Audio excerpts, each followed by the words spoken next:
درانه کتونکو السلام علیکم. زه محمد سلمان همدرد د حق غږ پښتو چینل خبري لنډیز کې ستاسو کوربه اوس تاسو پام را اړوم د مهمو خبرونو لنډیز ته.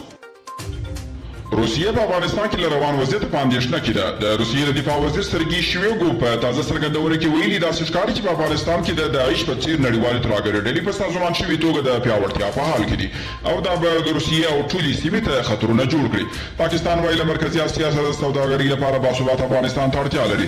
د پاکستان د اطلاعاتو وزیر چودري فواد ویلي لومړي وزیر عمران خان مهم پلان دا دی چې له مرکزي اسیا سره د پاکستان سوداګرۍ پراخه شي او د دې کار لپاره باثباته او امن افغانستان ته اړتیا لري. د استرالیا د بهرنیو چارو وزیر ماریس پین له خپل افغان سیال حنیف اتمر سره په یوه تلیفوني مکالمه کې د افغانستان پر وضعیت او دوه اړخیزه اړیکو خبرې کړې دي. نوموړي دلته روان تاوتریخوالي غندلې او ژر تر ژره د درېدو غوښتنه یې کړې ده او ناټو په افغانستان کې د خپل ماموریت تر پوره کېدو وروسته د ترکیې کې د افغان ځانګړو ځواکونو د روزنې بهیر پیل کړی دی. د المان خبري اژانس د راپورونو له مخې د تېرې چهارشنبې په ورځ د افغان ځانګړو ځواکونو یوه ډلګۍ د پوځي زده کړو لپاره ترکیې ته لېږل شوې ده.